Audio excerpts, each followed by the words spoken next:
দর্শক শ্রোতা, আজকে শুরু করতে যাচ্ছি লাইট হাউস কর্তৃক নিবেদিত লাইট হাউসের আইসিটি ভিত্তিক কৃষি সংলাপ।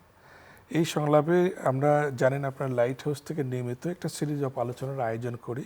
তো এই আলোচনাটা মূলত লাইট হাউসের একটি বিশেষ প্রকল্প আইসিটি বেস এগ্রিকালচার প্রজেক্ট, যেটা ইন্টারনেট সোসাইটি ফাউন্ডেশনের সহায়তায় বাস্তবায়ন করছে এবং এর অংশ হিসেবে এই প্রজেক্টের নাম সফল চাষি। সফল চাষি প্রজেক্টের একটা উদ্যোগ হিসেবে এই আলোচনায় আমরা শুরু করতে যাচ্ছি। এই আলোচনাটা মূলত আমরা কৃষকদের আইসিটির জ্ঞান ও দক্ষতা বৃদ্ধি, স্মার্ট কৃষি সম্প্রসারণ এবং নারী কৃষকদের ক্ষমতায়নের মাধ্যমে জেন্ডার ভিত্তিক সহিংসতা হ্রাসে কাজ করে যাচ্ছে। আজকের আলোচনাটা সাজিয়েছে স্মার্ট কৃষি ও নারীর প্রতি সহিংসতা প্রতিরোধে প্রযুক্তি। অতিথি হিসেবে যোগদান করেছেন, আমি আপনাদেরকে তাদের সাথে পরিচয় করে দিই। আমার একবারে বাম পাশে আছেন জনাব মোহাম্মদ মশিউর রহমান, পরিচালক কৃষি তথ্য সার্ভিস, কৃষি মন্ত্রণালয়। আছেন প্রফেসর সালমা আক্তার, সমাজবিজ্ঞান বিভাগ, ঢাকা বিশ্ববিদ্যালয়। এবং একেবারে ডান পাশে আছেন মোহাম্মদ রওশন আলম, অতিরিক্ত পরিচালক, সরেজমিন উইং, কৃষি সম্প্রসারণ অধিদপ্তর। আমাদের তিনজন অতিথিকেই সুস্বাগতম জানাচ্ছি। তো আমরা সুপ্রিয় দর্শক শ্রোতা, আমরা এখনই আলোচনা শুরু করতে যাব। শুরুর প্রাক্কালে আমরা এই সফল চাষি প্রকল্পের একটা ছোট্ট ভিডিও দেখব, যাতে কি কাজ করছে সফল চাষি, যাতে আমাদের আলোচনা একটু সুবিধা হয়। জলবায়ু পরিবর্তন, উৎপাদন খরচ বৃদ্ধি, বাজার ব্যবস্থার দুর্বলতার কারণে কৃষিকে টেকসই করতে হলে ডিজিটাল সেবা ও স্মার্ট কৃষির বিকল্প নেই। একই সঙ্গে একটি সমৃদ্ধ কৃষি ব্যবস্থার জন্য প্রয়োজন সহিংসতামুক্ত সমাজ, বিশেষ করে নারীর প্রতি সহিংসতা হ্রাস। কারণ নারী কৃষক ও কৃষি শ্রমিকরা যদি নিরাপদ ও সম্মানজনক পরিবেশে কাজ করতে না পারেন, তাহলে কৃষির উন্নয়ন কখনোই টেকসই হয় না। এই বাস্তবতায় লাইট হাউসের সফল চাষি প্রকল্প মাঠ পর্যায়ে গুরুত্বপূর্ণ ভূমিকা রাখছে। সফল চাষি প্রজেক্ট একটি প্রযুক্তি নির্ভর ও টেকসই কৃষি উন্নয়ন উদ্যোগ, যার মূল লক্ষ্য হল কৃষকদের আধুনিক জ্ঞান ও তথ্যভিত্তিক সেবার মাধ্যমে সক্ষম করে তোলা। এই প্রজেক্টের মাধ্যমে কৃষকদের উন্নত চাষ পদ্ধতি ও কৃষি উৎপাদন ব্যবস্থাপনা বিষয়ে প্রশিক্ষণ দেওয়া হয় এবং ভিডিও, ছবি ও ডিজিটাল কন্টেন্টের মাধ্যমে কৃষি তথ্য সহজ ভাষায় ছড়িয়ে দেওয়া হয়। Mobile app, online portal, SMS ও ভয়েস মেসেজের মাধ্যমে আবহাওয়া পূর্বাভাস, ফসলের রোগবালাই প্রতিরোধ ও আগাম সতর্কতা কৃষকদের কাছে পৌঁছে দেওয়া হয়। মাঠ পর্যায়ে প্রশিক্ষিত ফ্যাসিলিটেটরের মাধ্যমে সরাসরি পরামর্শ দেওয়া হয়। আমি মোহাম্মদ কামরুল হাসান, আমি সফল চাষি লাইট হাউস প্রকল্পের একজন স্বেচ্ছাসেবক এবং ভলেন্টিয়ার। আমরা 30 জন কৃষক নিয়ে আমি সরবারিতে একটা আইটি ক্লাব গঠন করি। এখানে প্রতি মাসে আমরা এখানে বসে কৃষকদের নিয়ে তাদের সমস্যার সমাধান নিয়ে কথা বলি। এই প্রজেক্ট নারী কৃষকদের জন্য জেন্ডার সংবেদনশীল প্রশিক্ষণ ও সচেতনতামূলক কার্যক্রম পরিচালনার মাধ্যমে নারীর প্রতি সহিংসতা হ্রাস ও সমান সুযোগ সৃষ্টিতেও কাজ করে, যা সামগ্রিকভাবে কৃষি উৎপাদন বৃদ্ধি ও কৃষকের জীবনমান উন্নয়নে গুরুত্বপূর্ণ ভূমিকা রাখছে। নারীরা তাদের পরিচয় গোপন করে কল সেন্টারে ফোন করে তাদের জেন্ডার ভিত্তিক সহিংসতার সমাধান জানতে পারে। প্রয়োজনে তারা সরাসরি লাইট হাউস অফিসে এসে লিগ্যাল এইডস সংক্রান্ত সরকারি সেবা নিতে সফল চাষি প্রজেক্টের সেবা নিতে পারে। লাইট হাউস প্রকল্পে প্রত্যেক মাসে উত্থান বৈঠকে মহিলাদের কার কি সমস্যা, নারী কৃষকের এই সমস্যাগুলো আমি শুনি এবং আলোচনা করি।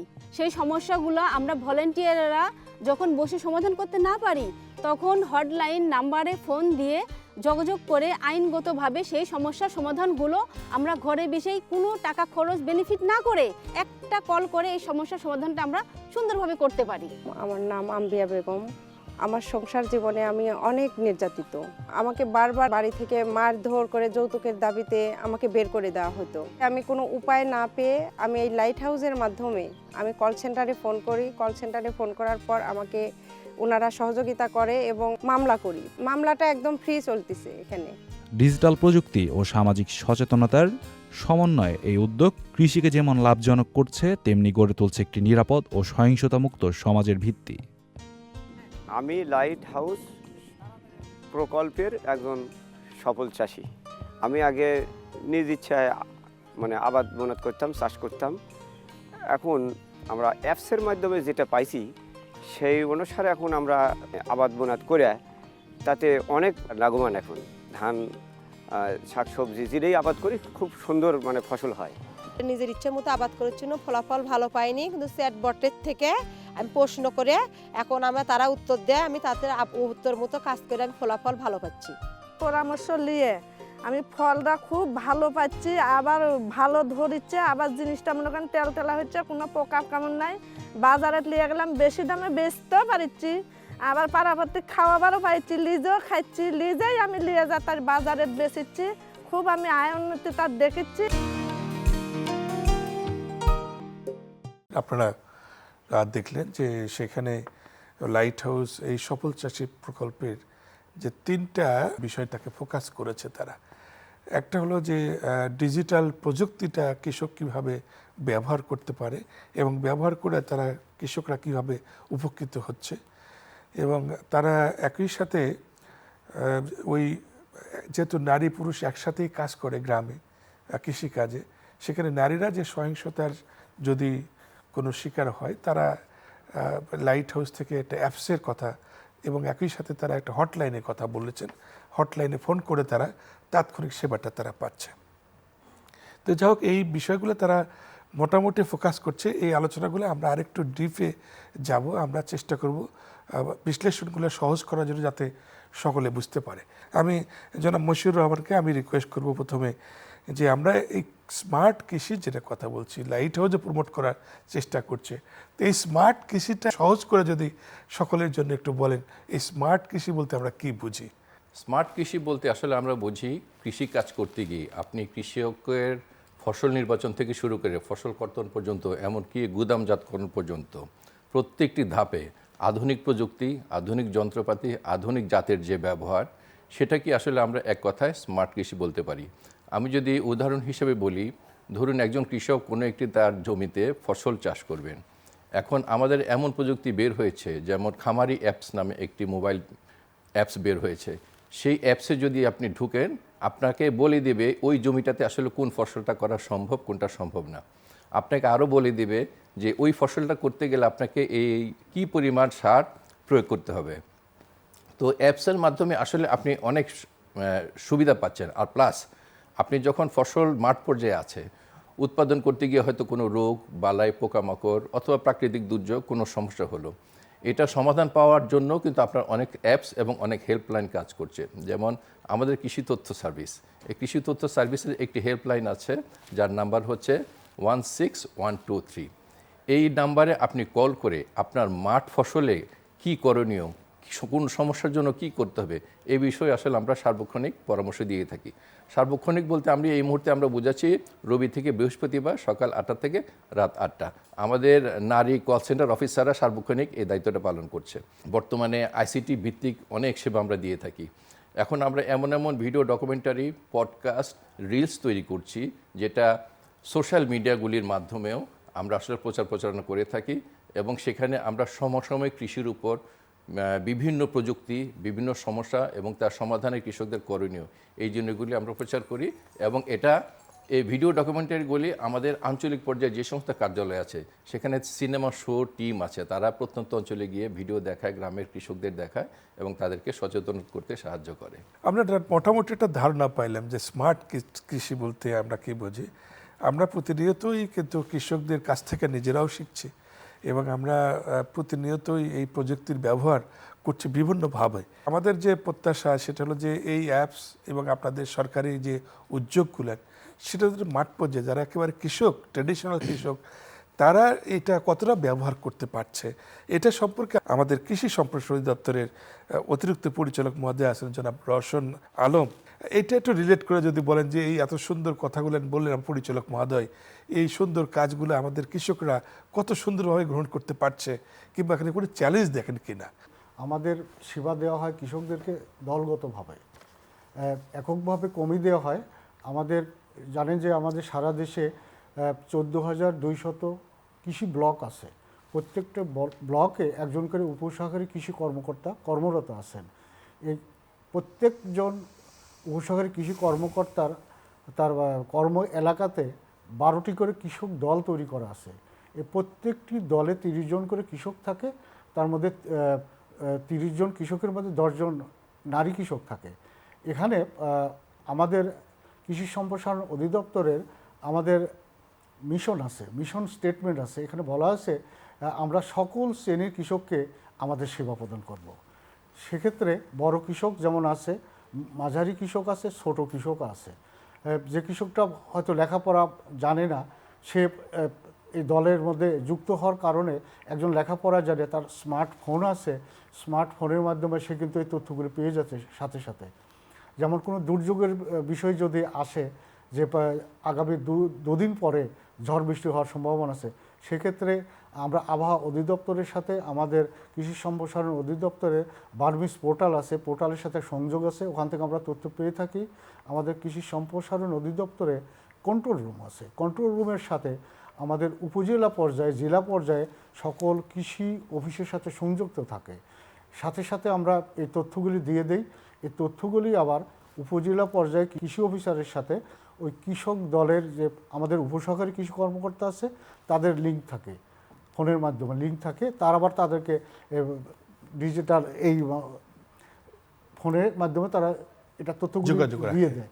তারা আবার ওই 12টি দলের কাছে এই তথ্যগুলি ডেসিমিনেট করে থাকে। এভাবে স্মার্টলি কোনো তথ্য তারা খুব দ্রুতই পেয়ে যাচ্ছে। যে আমাদের যে কৃষি যেহেতু অর্থনীতির মেরুদণ্ড, সেখানে ভালো একটা ইন্ট্রোডাকশন হয়েছে, ডিজিটালাইজেশন হয়েছে, এখন সেটা দল পর্যায়ে গেছে। তা আমি এইখান থেকে আরেকটু দুই একটা কথা যোগ করি আপনার সাথে। এই দল থেকে যাতে যদি ব্যক্তি পর্যায়ে যাওয়া যায়, তা আমরা ওই কাজটা লাইট হাউস আবার সফল চাষী এই কাজটা করছে, যে একেবারে ইন্ডিভিজুয়ালি যে 30 জন আছে আমাদের এই সদস্য, তাদের প্রত্যেকের সাথে যে ওই অ্যাপস সাথে করে নিয়ে যে বোঝে না, তাকে প্রতিনিয়তই কোচিং করছে, মেন্টরশিপ করছে, এবং যাতে নিজেই এটা ব্যবহার করতে পারে। স্পেশালি তারা একটা অ্যাপস ডেভেলপ করেছে, ওখানে চাপ দিলে আবহাওয়া আজকের তাৎক্ষণিকভাবে পেয়ে যাচ্ছে। এটা মনে হচ্ছে অ্যাড অন সার্ভিস, মানে সরকারের সাথে আমাদের এটা ভালো লাগছে যে সফল চাষী একটা কোলাবোরেশন এবং একই সাথে অ্যাড অন করছে। আপনি ঠিকই বলেছেন। আমি মনে করি না শুধু কৃষি সম্প্রসারণ অধিদপ্তর বা সরকারি প্রতিষ্ঠানগুলি কৃষি উন্নয়নে ভূমিকা রাখছে, বিভিন্ন এনজিও বা উন্নয়ন সহযোগী যারা আছে আমাদের, তারাও কাজ করছে। নিশ্চয়ই নারীকে বাদ দিয়ে কোনোভাবেই কোনো সেক্টরে আমরা আগাইতে পারবো না। তো এই জন্য আমাদের অর্ধেক নারীকে, তাকে যে যে পেশাতেই আছে তার উৎকর্ষ সাধন, তার কর্মপরিবেশ নিশ্চিত করা, এবং বিশেষ করে যখনই আমরা একসাথে কাজ করছি সেখানে এরকম ভায়োলেন্সের কথা আমাদের শুনতে হয় এবং অভিযোগ আসে। আপনি ঠিকই বলেছেন, যে কারণ হলো নারীকে রাখতেই হবে। এজন্যই আমার বিভিন্ন ফসলের যে বীজ উৎপাদন, সংরক্ষণ, এই বীজের প্রসেসিংগুলো, এগুলো কিন্তু নারীরা করে থাকে। প্রফেসর সালমা আক্তারের কাছে আসি। কৃষিতে যে এই ডিজিটালাইজেশনে যে আলাপটা করছি আমরা, তাতে কি নারী কৃষকরা তাদের অংশগ্রহণটা বাড়াইতে পারছে কিনা ডিজিটালে, এবং কৃষিতে নারী শ্রমিক, নারী উদ্যোক্তা এইসব বৃদ্ধি করার সুযোগ হচ্ছে কিনা, আপনার অভিমত শুনতে চাই। বাংলাদেশের নারী কৃষকদের কাছে আসার আগে আমি একটু বিশ্বব্যাপী নারী কৃষকরা কোন অবস্থানে আছেন সেই বিষয়টা নিয়ে আলোচনা করতে চাই। নারীদের কৃষিতে অবস্থানের পরেও কিন্তু আমরা দেখতে পেয়েছি যে নারীরা সেভাবে রিকগনিশনটা পাননি। তো সেইটাকে স্পটলাইটে নিয়ে আসার জন্য যে নারীদের production, processing, trade, overall value চেইনে কী অবস্থা, সেটাকে আলোচনা আনার জন্য ইউএন কিন্তু 2026 সালকে উইমেন ফার্মার্স ইয়ার ঘোষণা করেছে। Very good initiative. জি, তো তার সাথে আমরা একটা বিষয় দেখতে চাই এখানে, যে বিশ্বব্যাপী অ্যাগ্রো বিজনেসে 1.3 বিলিয়ন ওয়ার্কফোর্স আছে, তার 43% হচ্ছে নারী। এবং আমরা যদি দেখি যে কেন নারীরা কম আছে, সেখানে দেখা গেছে তাদের access to land, information, credit, technology, training এবং ওভারঅল সোশ্যাল মাইন্ডসেট, কালচারাল ব্যারিয়ার্সগুলো কাজ করছে। আইএফসি এটা খুবই দুর্ভাগ্যজনকভাবে বলেছেন যে নারীরা আনইকুয়াল চ্যালেঞ্জের শিকার হচ্ছে এই অ্যাক্সেসগুলো না থাকার কারণে। এবং ইউএন একটা জেন্ডার গ্যাপ রিডাকশনের একটা অ্যাসেসমেন্টে দেখিয়েছে যে নারীদের পুরুষের সাথে যদি জেন্ডার গ্যাপটা রিডাকশন করা যায়, $1 ট্রিলিয়ন এক্সেস ইনকাম আসবে, জিডিপিতে বেড়ে যাবে, জিএনপিতে বেড়ে যাবে, অ্যাড হবে, এবং 2% ফুড ইনসিকিউরিটি কমে যাবে, যেটা কিনা 45 মিলিয়ন পপুলেশনকে সার্ভ করবে। তার মানে অ্যাজ সাচ কিন্তু আমরা এতক্ষণ পর্যন্ত যেটা বললাম সেটা বোঝাচ্ছে নারীরা কৃষিতে ছিলেন, কন্ট্রিবিউট করেছেন। এখন আমরা বাংলাদেশের নারীর ক্ষেত্রে আসি। আমি মনে করি যে ডিজিটাল অ্যাক্সেস নারীদের জন্য কৃষিতে as a farmer, as a producer, value chain, as entrepreneur in trade, অনেক গুরুত্বপূর্ণ একটা ভূমিকা পালন করবে। আমি উইমেন ইন ট্রেড নামে একটা স্টাডি করেছিলাম, উইমেন ইন এগ্রিকালচার নামে একটা স্টাডি করেছিলাম। তো সেখানে কিন্তু আমরা তখন দেখেছিলাম অ্যাক্সেস টু ইনফরমেশন একটা বড় ক্রাইসিস, অ্যাক্সেস টু নেটওয়ার্ক একটা বড় ক্রাইসিস, অ্যাক্সেস টু মার্কেট। তো যখনই টেকনোলজিটা আমরা তাদের হাতে তুলে দিচ্ছি, তারা কিন্তু ইনফরমেশন পাচ্ছেন, নেটওয়ার্ক তৈরি হচ্ছে, সোশ্যাল ক্যাপিটাল তৈরি হচ্ছে, এবং তারা কিন্তু ট্রেডে ভ্যালু চেইনের পরের পর্যায়গুলোতে যেগুলো এতদিন পর্যন্ত যেতে পারেননি সেটাতে যেতে পারছেন। তা আমি মনে করি নিঃসন্দেহে এটি অত্যন্ত পজিটিভ। আরেকটি বিষয় হচ্ছে এখানে রুরাল আরবান ডিফারেন্সেস এবং মার্জিনাল ফার্মার অথবা খুব রিমোট এরিয়াতে যে ফার্মাররা আছেন, উইমেন ফার্মাররা, তাদেরকে কিন্তু একটা ইকুয়াল প্ল্যাটফর্ম দেবে যেখানে তারা এই ডিসক্রিমিনেশনটা কমিয়ে আমরা যেটা বললাম যে জিএনপি জিডিপিতে কন্ট্রিবিউট করতে পারবেন। দুইটা বিষয় হলো আপনার মাধ্যমে যে আমরা বিশ্বের যে অবস্থানটা এটা আমরা জানতে পারলাম। একই সাথে আপনি যে আলোচনায় আসছেন যে লিমিটেশনের জায়গাতে একটা জিনিস আমরা জানি যে ডিজিটাল ডিভাইড যেটা, যে নারীরা কিন্তু টেকনোলজির ক্ষেত্রে বিশেষ করে মোবাইল ফোন অ্যাক্সেসে অনেক পিছনে আছে, এবং একই সাথে টেকনোলজি ব্যবহার ক্ষেত্রেও তারা পিছনে বিকজ অফ ডিজিটাল ডিভাইড, যেটা মানে তাদের কাছে যে সহজলভ্যতা এবং তার কাছে মোবাইলটা পাওয়ার জন্য যে সীমাবদ্ধতাগুলো আমরা এখনও ওভারকাম করতে পারি না। আলোচনাটা যে বিষয়টা আসছে খুবই গুরুত্বপূর্ণ, যে কিভাবে এগুলোকে যুক্ত করে নারীর যে প্রোডাক্টিভিটি, তার যে ক্যাপাসিটি আরও বৃদ্ধি করার জন্য এই ডিজিটালাইজেশন আরও কতদূর এগোনো যায় সেটা শুনবো। একই সাথে এটাও জানতে চাই যে একসাথে কাজ করার একটা উদ্যোগ, যেমন বিশ্ববিদ্যালয়ের এই ডেটাগুলো নেওয়া, তারপরে সরকার, আবার আমরা যারা এনজিও, অন্যান্য প্রডিউসার, বিভিন্ন বীজ উৎপাদনকারী আছে, কিভাবে একসাথে নিয়ে কাজ করার কোনো উদ্যোগ আপনারা দেখছেন কিনা এবং আপনারা এটাকে পজিটিভলি নিচ্ছেন কিনা, তো নিলে কতদূর আগাইছেন এই একটু যদি আমাদেরকে ধারণা দেন। আমাদের মন্ত্রণালয় বা কৃষি তথ্য সার্ভিস যেটা করছে যে আমাদের অনেক প্রতিকূলতার মধ্যে অনেক সফল নারী কিন্তু আছেন যারা কৃষিক্ষেত্রে সফল হয়েছেন। আমাদের এরকম অনেক সফল নারীর গল্প, ভিডিও, ডকুমেন্টারি আছে। আমরা এই গল্পগুলি, এই স্টোরিগুলি, এই ভিডিওগুলি আমরা প্রত্যন্ত অঞ্চলে আমাদের অন্যান্য নারী কৃষারীদের দেখাই এবং তাদেরকে আমরা উৎসাহিত করি। আসলে ইচ্ছা শক্তি প্রবল থাকলে যে কোনো নারী প্রতিকূলতার মধ্য থেকেও কিন্তু উঠে আসতে পারে। আমি একটা ছোট্ট উদাহরণ যদি বলি, ফরিদপুরের একজন নারী আছেন শাহিদা বেগম, যিনি একেবারে নামমাত্র মূলধন নিয়ে নেমে আজকে কোটিপতি শুধুমাত্র পেঁয়াজের বীজ উৎপাদন করে। তো এরকম অসংখ্য সফল নারীর কাহিনী আমাদের কাছে আছে। একবার আপনি যেটা বলছিলেন যে আসলে সবাই মিলে কাজ করার ব্যাপারে আমরা কতটুকু করছি, দেখুন কৃষি মন্ত্রণালয় তুলনামূলকভাবে একটি বড় মন্ত্রণালয় এবং এর আওতাধীন প্রায় 17টি দপ্তর সংস্থা আছে যারা প্রত্যেকে নিজেদের মতো করে কাজ করছে। এর মধ্যে অন্যতম প্রধান দপ্তর হচ্ছে আমাদের কৃষি সম্প্রসারণ অধিদপ্তর, আমাদের গবেষণা প্রতিষ্ঠানগুলি সহ সবাই মিলে কাজ করছে। এই প্রত্যেকের মধ্যে কিন্তু একটা সমন্বয়ের ব্যাপার আছে এবং এই সমন্বয়টা মন্ত্রণালয় নিয়মিতভাবে করে থাকে।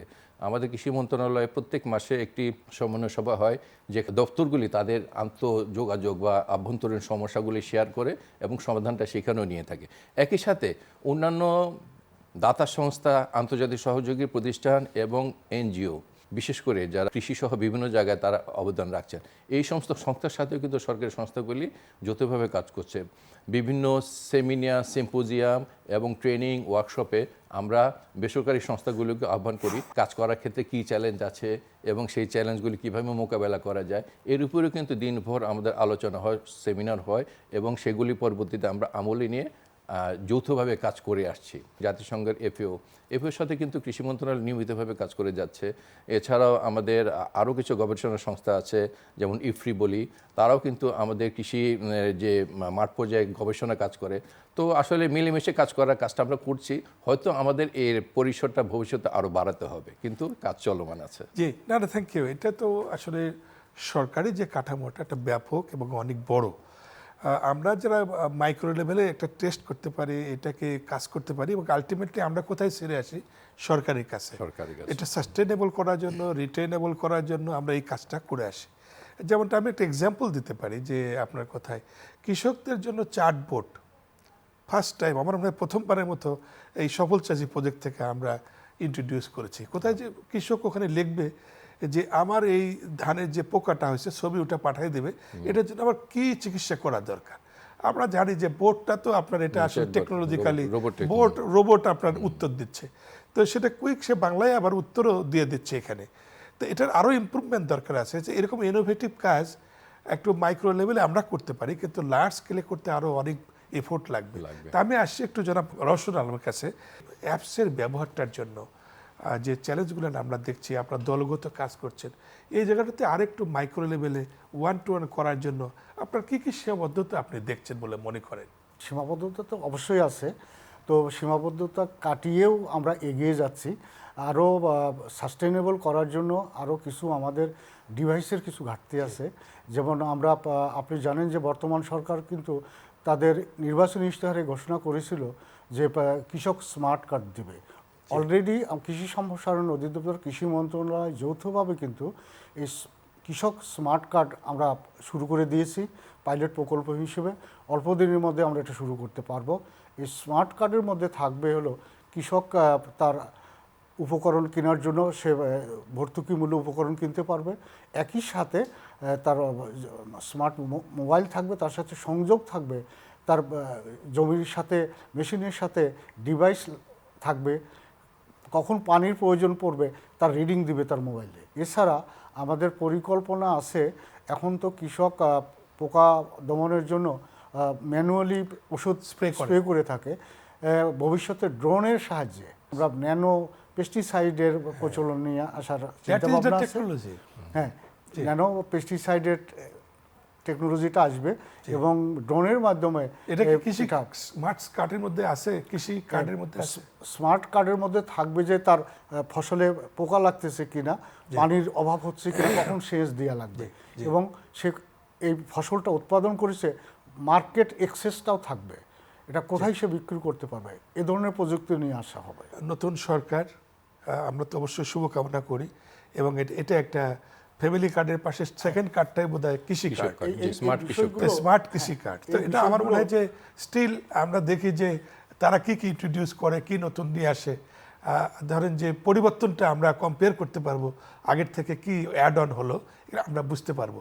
আরেকবার আমাদের প্রফেসর সালমা আপার কাছে যাই, ডিজিটাল প্রযুক্তির মাধ্যমে আমরা কীভাবে এই সহিংসতা অ্যাড্রেস করতে পারি, এবং একই সাথে ডিজিটালেও একটা ইস্যু আমাদের তো চলে আসছে। ডিজিটালি আমাদের দেখা যাচ্ছে বেশিরভাগ ক্ষেত্রে জেন্ডার বেসড ভায়োলেন্সের একটা শিকার হচ্ছে নারীরা।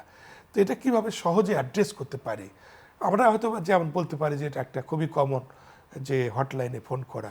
আপনার কোনো আইডিয়া আছে কিনা কৃষকদের মধ্যে এটাকে প্রমোট করার জন্য প্রিভেনশন কীভাবে করতে পারি?